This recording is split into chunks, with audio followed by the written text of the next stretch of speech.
Habib Rizik dengan gayanya dia menyampaikan bahwa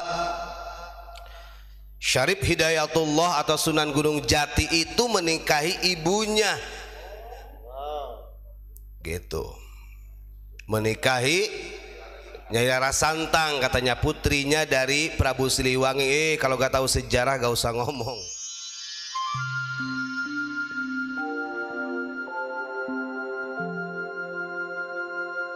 Saya melihat salah satu video yang disampaikan oleh Habib Rizik, yang di situ dia mengklarifikasi yang katanya bisa jadi sabqul lisan, artinya salah di dalam penyampaian. Tapi kalau kita kaji lebih dalam dan kita perhatikan dari mimik mukanya, ekspresinya, yang disampaikan dia itu bukan sabqul lisan. Dengan kalimat mengatakan begini, pengen tahu siapa yang mensyiarkan agama Islam di Nusantara?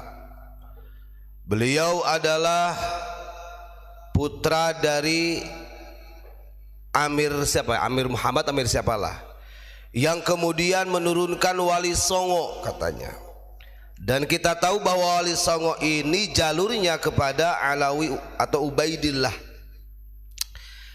Padahal kalau dulu menafikan. Satu itu. Yang kedua, dia menyampaikan di antara Wali Songo itu ada Sunan Gersik, kata dia.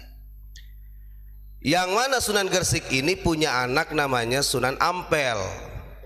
Nah ini kan bukan sabqul lisan kalau menurut saya mah. Dia sudah mencatat di HP-nya begitu. Bahkan ada yang lebih ironisnya lagi, ketika dengan gayanya dia menyampaikan bahwa Syarif Hidayatullah atau Sunan Gunung Jati itu menikahi ibunya, gitu, menikahi Nyai Rara Santang, katanya putrinya dari Prabu Siliwangi. Kalau gak tahu sejarah gak usah ngomong. Kita ini orang Nusantara sudah jauh-jauh hari sudah membahas itu. Nah, ini kan yang hebatnya lagi gitu Pak, Masya Allah, yang masih muhibbin itu bisa membenarkan apa yang disampaikan oleh Habib Rizik. Kenapa saya sampaikan namanya juga ya, karena memang beliau yang menyampaikan ya. Walaupun dia sudah meminta maaf, kita maafkan. Tapi ingat, dalam hal menyampaikan sejarah itu, entah itu sengaja ataupun tidak, itu adalah cara Allah sebagai hujah bahwa mulutmu, lisanmu kurang hati-hati dengan orang Nusantara. Ini teguran dari Allah. Fi hifdzil lisani, menjaga lisan ini wajib. Namanya juga lidah itu tidak bertulang kan. Coba lihatlah di videonya, dengan teriak yang keras, Sultan atau Syarif Hidayatullah Sunan Gunung Jati itu menikahi siapa? Ibunya, kata itu gitu. Umat diajak begitu. Bahkan berarti siapa putranya Sunan Giri itu? Sunan Ampel. Dibuat bodoh orang itu. Begini, kenapa saya sampaikan ini? Sebenarnya bukti Allah membuka. Kalau hal itu kemudian dianggap biasa dan dibiarkan, ini akan membahayakan sejarah. Kan begitu, gak mungkin itu sabqul lisan. Kalau sabqul lisan itu biasanya kalau kita lupa membaca ayat, terus kemudian ayat keberapa atau rawi hadis ya yang meriwayatkan siapa, itu masih bisa.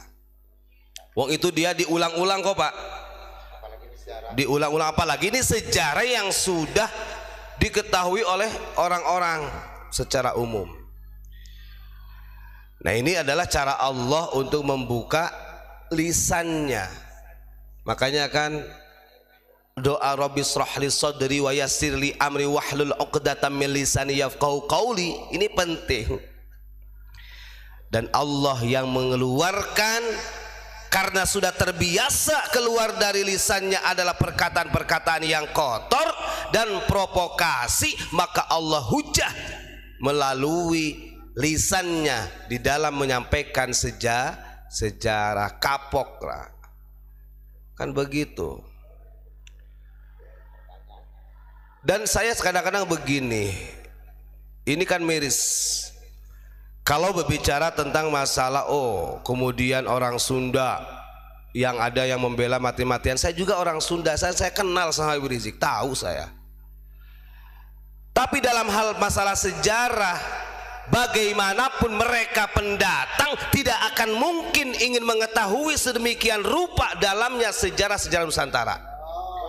Karena mereka sudah terbiasa yang diangkat adalah klan mereka. Yang diangkat adalah Fakih Muqaddam, yang diangkat adalah dari klan-klan mereka, marga-marga mereka yang akan menguntungkan mereka menurut pandangannya mereka sendiri. Bang, saya itu nggak pernah mendengar ada perkataan Tarim adalah kota seribu wali, kemudian sampai orang yang di pasarnya saja itu wali-wali semua. Nggak ada itu dalam hadis. Kalau toh ada itu yang menyampaikan melalui hadis, saya nyatakan itu adalah hadis palsu. Hadis maudhu. Begitu. Darah kita ini berbeda dengan mereka.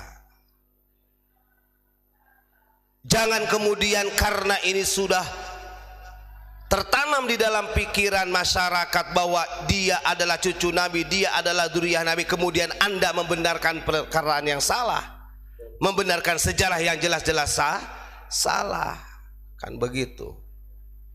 Ini sudah cara Allah, dan saya yakin Allah ini membuka sedikit demi sedikit gitu kan.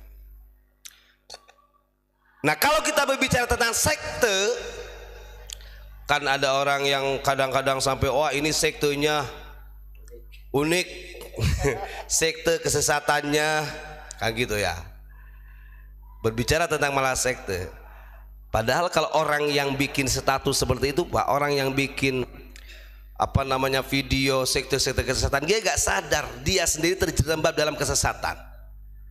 Sudah terperangkap dengan kesesatannya, kesesatan ideologi, kesesatan moral, kan gak sadar. Kan begitu. Kalau ingin diam di bumi Nusantara, maka jadilah layaknya orang-orang pribumi. Itu yang terpenting. Wong kemarin sudah saya sampaikan di dalam sila yang kedua, itu adalah kemanusiaan yang adil dan beradab. Harus bisa memanusiakan manusia dulu. Kan begitu. Bukan mengsektekan. Nah, ini kan orang-orang ini kan Masya Allah. Ini banyak orang-orang yang sampai dini hari ini sebenarnya terbungkus dengan doktrin-doktrinnya mereka. Dan kalau sudah terdoktrin seperti itu, Pak, itu agak sulit memang. Disembuhkannya agak sulit. Makanya kita tidak akan pernah berhenti untuk mendoakan dan menyuarakan bahwa kepentingan kita yang live setiap malam seperti ini bukan apa-apa. Kepentingan kita adalah bagaimana menjaga marwah nilai Pancasila, budaya, peradaban yang sudah dibangun sekian ratus tahun oleh panding pader kita, oleh leluhur kita. Bahkan kalau kita mau bercerita tentang masalah peradaban, peradaban di Nusantara ini lebih tua. Berbicara tentang akhlak dengan orang Nusantara sudah berakhlak duluan. Ya logikanya di Nusantara itu kenapa sampai ada Bhinneka Tunggal Ika? Di negara yang lain nggak ada. Saking dalamnya memahami tentang hadharah wa thaqafah. Saking hebatnya ulama-ulama kita, para pendahulu kita di dalam mengaplikasikan perangaian atau akhlakul karimah. Akhirnya terbentuklah ideologi Pancasila, terbentuklah disebut dengan Bhinneka Tunggal Ika. Dan hebatnya lagi di kita itu sangat-sangat jarang terjadi konflik horizontal, kecuali ada pihak ketiga, Pak. Lagi-lagi yang menjadikan sumbu konflik horizontal di Nusantara tiada lain tiada bukan ini adalah perbuatan dari tangan ketiga. Disadari ataupun tidak, dulu Indonesia dijajah oleh Belanda. Setelah Belanda, Inggris, Jepang dulu Pak ya, Jepang. Setelah itu Inggris. Bahkan ini mengakar sekutu-sekutunya yang lain, bahkan bisa jadi ya, karena Indonesia atau Nusantara ini sulit ditaklukkan, karena punya kebinekaan, persatuan dan kesatuan, gotong royongnya ini kuat kan. Akhirnya mereka bikin siasat dengan cara meminjam tangan orang pribumi sendiri ataupun orang yang didatangkan oleh mereka, yang sekiranya apa nih, Nusantara tunduknya dengan siapa? Oh ternyata Nusantara ini dengan ras agama, lebih gampangnya maka dibikinlah grand design politisasi agama, sekte-sekte min dzurriyyatin nabi yaz'umu annahu minni falaisa minni. Itu yang disebut dengan fitnatus sarro, kan begitu. Jadi kita harus mulai membuka pikiran ini, karena bagaimanapun pembelokan sejarah ini tidak bisa dibiarkan demi masa depan anak bangsa. Baik, terima kasih, itu saja saya sampaikan. Assalamualaikum warahmatullahi wabarakatuh.